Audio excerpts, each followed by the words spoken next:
So if a person has a negative z-score, the person would score lower than the mean, because remember when we find z-scores, it's x minus the mean over our standard deviation. So in order for this to be negative, that means my x value would be lower than the mean itself. If a person has a negative z-score, it does not always mean that it's bad or they did not do well. Name a sport where having the lowest z-score would be the most desirable. Well, golf. Remember, we want to score under par in golf, therefore anything lower than the mean is good, or the average. So when we talk about the empirical rule here, remember our 68, 95, 99.7, that simply means that 68% of our data is going to fall one standard deviation away from our mean. So if my mean is here, okay, one standard deviation away, mean plus standard deviation, that's going to be 68% of my data. And we say plus or minus because it can be a standard deviation above or standard deviation below. Then when we get ready to move out to the 95%, okay, that's going to be our mean plus 2 standard deviations, or our mean minus 2 standard deviations. And then our 99.7 is the mean plus 3 standard deviations, or the mean minus 3 standard deviations. So 3 standard deviations away from our mean. Now, the other things that we can think about here is that if I know 68% of my data falls between these two pieces, then if I were to split that in half, that's really 34 and 34% of my data. Okay, well, now if I know that 95% of my data falls between my purple, so 2 standard deviations away, well, I've already got 68% of that, so I can do 95 minus 68, gives me 27. I take my 27 and divide by 2, there's 13.5% data between those standard deviations. And then finally, my pink is there at the 99.7. So if I do 99.7 minus that 95 that we already have, okay, that's 4.7. We divide that by 2. I know that there is 2.35% of my data on each spot. And then finally, that last little bit of my distribution, because remember our distributions are out of the whole 100. Well, I've got 0.7 left over, which means that this is 0.15 and 0.15% of the data. So as we look for number 3, we have to read the question. It says the mean weight of adult American men is 180 pounds with a standard deviation of 25 pounds. The weights are approximately normally distributed, so we don't have to prove it. It's already told to us. We're going to use this empirical rule to approximate each of the following. The first one just says label these values. Well, my mean, they told us, is 180. And then as I go out, what I'm going to do is I label that 180. Make this bigger so we can see. Too far. As we go out of this,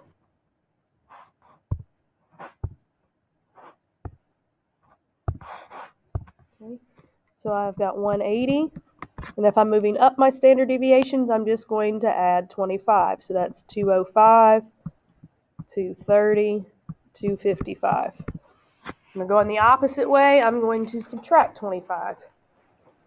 So 155, I'm just running out of room here, 130, and 105. So there's number 3. I have labeled my distribution. Number 4, what percent of all American men have a weight less than 130? Well, there's a couple ways you could do this. If I know that I am at my second standard deviation away, I can come back up here. My second standard deviation would be here.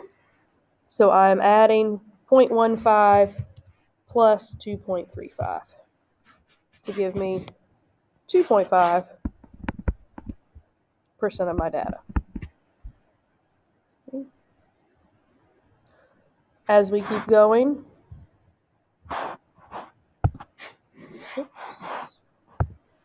as we look at number 5, we're looking American men that have, number 5, that have a weight between 130 and 205. So this is my 34%, and then I've got to add in that 13.5.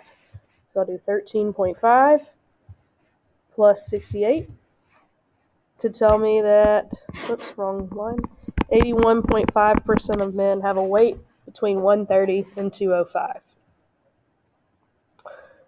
For number 6, what percent of adult American men have a weight less than 230? Well, 230 is here. That's 2 standard deviations above the mean.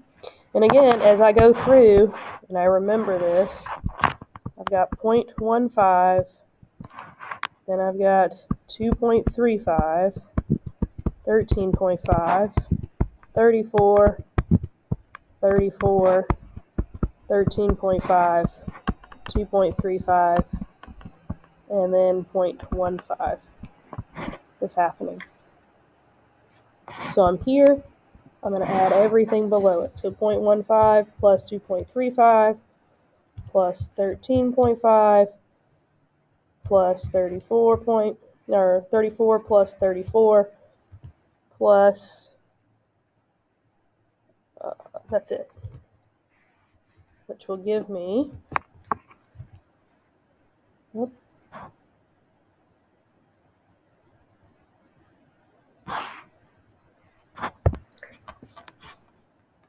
which will give me 97.5% of my data. Okay. As I come here to my number 7, what percent have men have a weight less than 105? Well, that's just going to be 0.15%. Again, I just want to continue to look at my distribution, how I broke it down every time. Okay. The heaviest 16% of all men who weigh more than how many pounds? Well, I just want to come over and be able to find 16%, so I'll take this 13.5, I'll add 2.35 and 0.15, and I'll be able to find that. I come in at 2. That's how I'm going to get the 16% there. And again, it says heaviest, so I'm looking at the top, and I will get a weight of 205 pounds. Again, this is where the 16% came from, so I just go over to how many standard deviations. That is 1 away from the mean.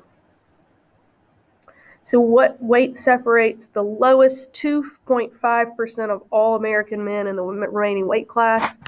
Remember, that's going to come from right here. That's 2.5%. So my lowest standard deviation is going to be 130. I do have to go on up. I can't just use the very last one because that's only 0.15, remember. I have to use the last 2 standard deviations.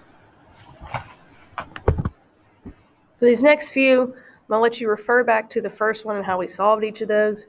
I want to make sure that I give you the correct answers. Again, it helps if you break down each part here. And if you have questions, send me an email or a remind message, and I will be happy to get back with you on these. So for number 10, we want to make sure we label our pieces. Well, my mean is 525 days. Okay. If I'm moving up, that goes to 557, 589, and then finally 621. If I am going below my mean, that's 493, 461, and 429. As I go through, the middle 68% of all elephant pregnancies will happen between, I skipped one. Well, let's go ahead and do this. 493 days and 557 days. That's 1 standard deviation above and 1 standard deviation below. The longest 16%, that means the upper value, the longer amount of days, will happen at 557 days. Minimum 557. Only 2.5% of elephant pregnancies last longer than how long? Again, it says longer, so we have to look at the top part of my distribution, and that is longer than 589 days. What percent of elephant pregnancies last less than 461? So 461 here, I apply it to my distribution. I should get 2.5%. Data that happens between 225 and 557, 34%.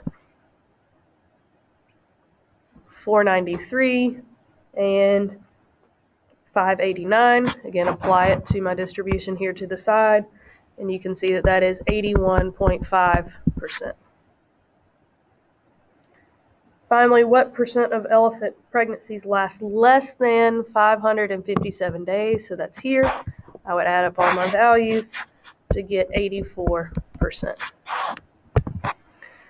For number 18, Maria made 75% on her government test and 83 on her Algebra 2 test. The mean grade of the government was 72 with a standard deviation of 5. The average grade on Algebra 2 is 81 with a standard deviation of 4. Which test did she do better? And again, we talked about justification and stats could be showing your work. Well, how do you standardize two values that are not alike? Use a z-score. So for her government test, she made a 75, but on this government test, the mean grade was 72. Okay, so this is just the z-score formula and a standard deviation of 5. You would plug that into your calculator, and you would get 0.6. So her z-score for her gov test was 0.6. For her algebra test, she made an 83. But the average on this test was an 81 with a standard deviation of 4. So for her algebra test, she had 0.5. She did better on government because her z-score was higher.